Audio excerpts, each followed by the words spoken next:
अखंड विश्वाला शांतीचा संदेश देणारे महाकारुणी तथागत भगवान गौतम बुद्ध, महाराष्ट्राचे आराध्य दैवत छत्रपती शिवाजी महाराज, समतेचे समानतेचे जनक, आज ज्यांची जयंती आहे ते छत्रपती शाहू महाराज, महात्मा ज्योतिबा फुले, विश्वरत्न बोधिसत्व डॉक्टर बाबासाहेब आंबेडकर यांच्या विचारांना त्रिवार अभिवादन करतो।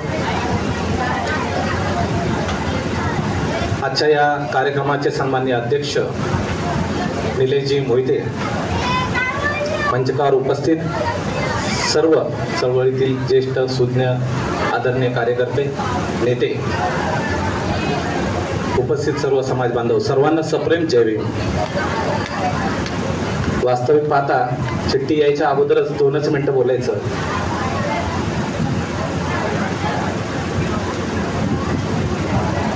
कोणत्याही महापुरुषांची जयंती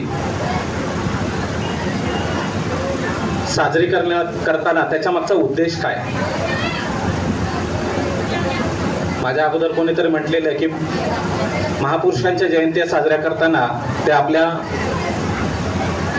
आंबेडकरी चळवळीतील नेत्यांनी कार्यकर्त्यांनी कराव्यात। त्याचा मागचा उद्देशच असा आहे की महापुरुषांची जयंती साजरी करत असताना त्यांनी दिलेले विचार किंवा त्यांनी केलेलं कार्य हे सर्वसामान्य जनता, सर्वसामान्य लोकांपर्यंत पोहोचलं जावं, हा त्याच्या मागचा खऱ्या अर्थाचा उद्देश डॉक्टर बाबासाहेब आंबेडकरांनीच लिहून ठेवलेला आहे की छत्रपती शाहू महाराजांची जयंती ही माझी एक वेळ जयंती केली नाही तरी चालेल किंवा माझा जन्मदिवस केला नाही तरी चालेल, परंतु छत्रपती शाहू महाराजांची जयंती ही दिवाळीप्रमाणे साजरी झाली पाहिजे। त्याचा मागचा उद्देशच असा आहे की छत्रपती शाहू महाराजांनी, त्यांना नक्कीच म्हणजे बरेचसे लोक म्हणतात की आरक्षणाचे जनक, मी तर म्हणेल की समानतेचे जनक असं त्यांना म्हणावं लागेल, कारण आरक्षण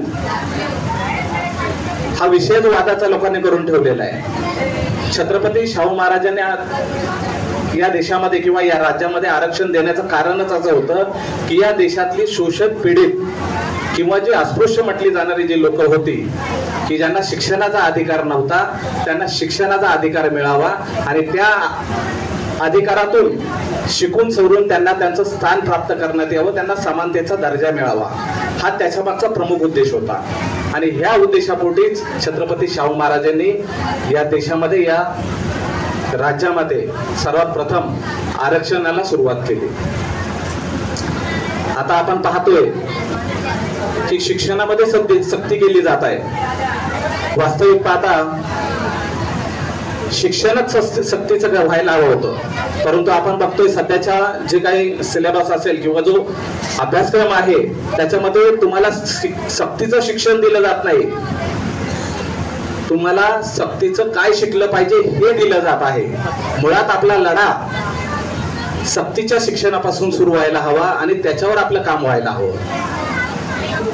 या ठिकाणी आजचा जो कार्यक्रम आहे, अशाच प्रकारचे कार्यक्रम भले छोटे काने काय होईना, परंतु ते गल्लोगल्ली जागोजागी, जसं बाबासाहेबांची जयंती आपण 2 महिने साजरी करतो, आज मोहिते साहेबांनी घेतलेली आहे, उद्या मी घेतली पाहिजे, उद्या परवा तुम्ही घेतली पाहिजे, आणि छत्रपती शाहू महाराजांनी जे काही आरक्षण किंवा इतर आपल्याला हक्क अधिकार मिळवून देण्याकरता प्रयत्न केलेले आहेत ते लोकांपर्यंत पोहोचले पाहिजेत आणि ते जेव्हा लोकांपर्यंत पोहोचतील तेव्हाच खऱ्या अर्थाने या जयंतीचं सार्थक झाल्यासारखं होईल।